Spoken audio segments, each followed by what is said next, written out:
किसान साथियों नमस्कार। आज थे हम गांव मलापुर में और गांव मलापुर में हमने गेहूं में डलवाया था।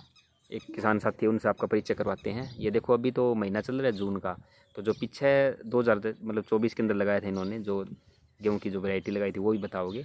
और उसके अलावा जो मतलब इनका गेहूं के अंदर कितना प्रोडक्शन बढ़ा है, कितनी इनकी एवरेज आई है, जो यहाँ पे जो एवरेज आती है वो कितनी है, और समस्या कितनी थी, और डालने के बाद कितनी फुटाव वगैरह, और जो अपनी लास्ट में जो ईल्ड निकलती है वो कितनी निकली है, तो उसके बारे में अपने ये किसान साथी बताओगे। तो हम करते हैं। राम राम भाई साहब। राम राम जी। और जी ठीक हो आप? बढ़िया डॉक्टर साहब, बढ़िया। थोड़ा पहले आप अपना परिचय दे दो जी। मेरा नाम विकास खिलेरी, मेरा फादर का नाम सुभाष चंद्र खिलेरी। गांव मलापुर से मोटसरा रोड पे अपनी डाणी है भाई साहब जी। और ये अपने मतलब कितने सालों से आप खेती कर रहे हो जी? मैं 2013 से खेती कर रहा हूँ भाई साहब। तो आपने मतलब ये जो इस बार जो गेहूं लगाई थी तो हाँ। उसका बताओ थोड़ा। हाँ, कितना एकड़ में मैंने लगाई? भाई साहब की बार 3 एकड़ में गेहूँ लगवाई थी, उसमें 2 एकड़ में मैंने दवाई डलवाई थी, 1 एकड़ में मैंने दवाई नहीं डलवाई। और 3 एकड़ में एक ही साथ लगाई थी जी आपने? एक ही साथ एक ही दिन बुआई, एक दिन का ही पानी। अच्छा, मतलब सारी चीज़ बराबर थी। हाँ और सब। बस उनमें और उसमें बस एक ही फ़र्क था, वो अपने हाँ, सिर्फ दवाई का था। वो दवाई डाली थी मैंने 2 किलो में, एक में डाली नहीं थी। एक में डाली नहीं थी। हाँ। तो आपने मतलब जिसमें नहीं डाली थी उसमें आपने किस आपने समस्या महसूस हुई आपने? उसमें जब शुरू में जो गोब में सुंडी आई थी, शुरू में प्रकोप आया था सुंडी का, वो उस दवाई डालने वाले उस गेहूं में नहीं आई थी। जिसमें दवाई नहीं डाली थी उसमें वो सुंडी का प्रकोप आया था। पेड़े पीले होके कंडम हो गए थे। अच्छा, पीलापन पर भी इसका असर पड़ा है? हाँ, उसका पीलेपन पे असर पड़ा, पीला हुआ पेड़ा, उसके अंदर से गोब खा गया था वो कीड़ा। बाद में जो जैसे हम कोर लगाने के बाद में जो 1 महीने के बाद कोर लगाते हैं, उसमें भी बाद में जैसे हम यूरिया डाल देते हैं। यूरिया डालने के बाद जो मतलब जो ठाड़े से ठाड़े पीले होते हैं, उन 2 किलो में दवाई डाली थी, उनमें पीलापन नहीं हुआ था। जिसमें नहीं डाली उसमें थोड़ी शिकायत आई थी पीलेपन की। उसके लिए हमने फिर दोबारा यूरिया डाली थी इसमें। हाँ, दोबारा यूरिया डालते हैं जी। और आपने मतलब गेहूं के अंदर टोटल यूरिया कितनी डाली?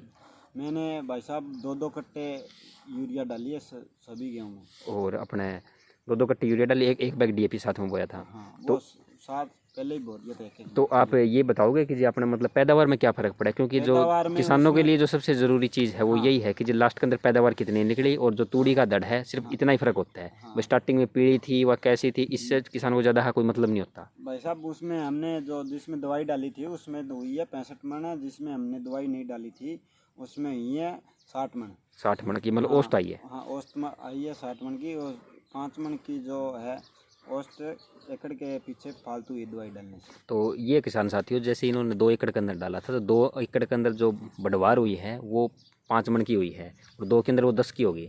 तो कुल मिला के अपने 4 क्विंटल गेहूँ होगी। हाँ, अगर 4 हम क्विंटल गेहूं। अगर हम पैसे में कन्वर्ट करें तो हाँ। लगभग हाँ। मतलब 9.5-10 हज़ार की हो जाती है। हाँ। तो मतलब मैं बता दूं किसान साथियों, जो ये जो दवाई वगैरह है, ये दवाई क्या है, ये बायो फर्टिलाइजर्स बोल देंगे हम इसको। जैसे जो जीवाणु खाद है, जैसे सुडोमोनास हो गया, बैसिलस हो जाए, जो बैक्टीरिया वगैरह हो गए, ये अपनी मिट्टी के अंदर दिन प्रतिदिन की जो हम केमिकल का जो अंधाधुंध यूज़ करने लग रहे हैं, कोई क्लोरो डलवा रहा है, कोई फिप्रोनिल डलवा रहा है, कोई फंगस का पाउडर मिट्टी के अंदर चलवाने लग रहा है, तो मिट्टी मरती जाने लग रही है। और जितना हम हर साल जो यूरिया डीएपी डाल रहे हैं वो मिट्टी के अंदर इकट्ठा होता चला जाता है। और यूरिया के अंदर सिनेरियो ये है, जो नाइट्रोजन यूज एफिशिएंसी है, अगर हम 1 क्विंटल डालते हैं तो अपना पौधा मैक्सिमम 30 किलो से लेके 50 किलो तक वो लेता है नाइट्रोजन, बाकी सारी वेस्टेज जाती है। उसी प्रकार जब हम बात करते हैं डीएपी की, डाई अमोनियम फॉस्फेट, उसके अंदर जो फास्फोरस यूज एफिशिएंसी है वो बहुत ही कम है। 1 क्विंटल डालते हैं तो पौधे को 15 से 20 किलो मिलती है मैक्सिमम। जो 80 किलो है वो मिट्टी के अंदर एज इट इज पड़ी रहती है। और हम कितने लंबे टाइम से जो यूरिया डीएपी जो केमिकल वाली जो खेती है वो करते आ रहे हैं, तो वो साल बाय साल मिट्टी के अंदर जो डीएपी है उसकी जो वे मतलब दाने हैं इकट्ठे होते चले जाते हैं। तो जो ये जो जीवाणु हैं, ये उनको जो जितनी जो मिट्टी के अंदर खाद पड़ी उसको घोल के देने का काम करते हैं। दूसरी बात ये कि ये जो अपनी नेमेटोड की जो शिकायत आती है, जिसके कारण कहीं कहीं ठाड़े बन जाते हैं, कुछ लोग इसको पैच बोलते हैं, या फिर कहीं कहीं दबी दबी रहती है जो पीलापन आता है, तो वो सारी जो समस्या वो नेमेटोड करके आती है। तो ये डालने पर वो नेमेटोड की समस्या भी नहीं आती है।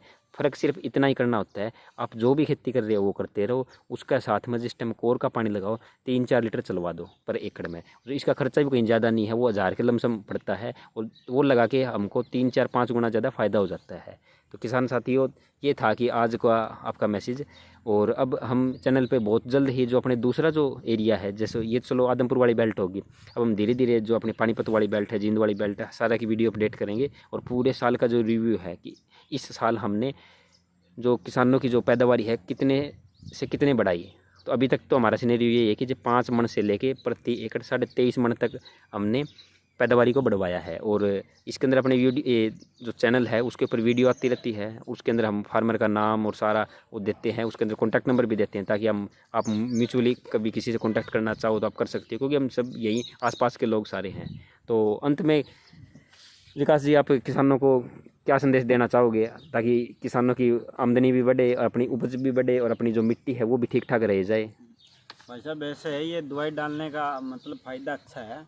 जैसे मतलब सही से इसका प्रयोग करें तो बहुत अच्छा है। जैसे हम खाद वगैरह ज़्यादा डालते हैं उससे कोई असर नहीं होता है, वो उल्टी के ज़्यादा ज़मीन को ख़राब करते हैं। और एक दूसरा ये और बताओ जी, आप बता रहे थे कि जो अड़ोसी पड़ोसी है वो अपने पीड़ापन के लिए, हाँ, जो पड़ोस में हम हमारे सारे जो काकाताओं की जो सब जो फ्यूरी डालते हैं, जो जिसको हम चाय पत्ती बोलते हैं देसी भाषा में, कार्बोफ्यूरन वाली हाँ, साल्ट वाली, वो कार्बोफ्यूरन वाली, वो सभी ये डालते हैं। मैं जब से खेती कर रहा हूँ मैंने ये भी नहीं डाली है। और अब जैसे पहले थोड़ा दिक्कत आती थी पीलेपन की, उसमें हम यूरिया का छिट्टा दे देते थे दोबारा थोड़ा बहुत। तो थोड़ा ये बताओ कि जो अपने अड़ोसी पड़ोसी है उनकी कितने की मन निकली जो वे डालते हैं? उनकी 55 मन की, 50 या 55 मन की औसत दी। तो उनसे तो अपनी मतलब ये 10-15 मन हाँ, ज़्यादा होगी जी। हाँ। और किसान साथियों बता दें, जो ये वाली जो बेल्ट है, चाहे अपनी फतेहाबाद वाली बेल्ट हो या फिर थोड़ी सरसा की बेल्ट है, हिसार वाली बेल्ट है, जो मतलब हम साउथ वेस्टर्न हरियाणा बोलते हैं, जो राजस्थान टच का जो हरियाणा है, यहाँ पे सीरियल सिस्ट नेमेटोड की समस्या आती है।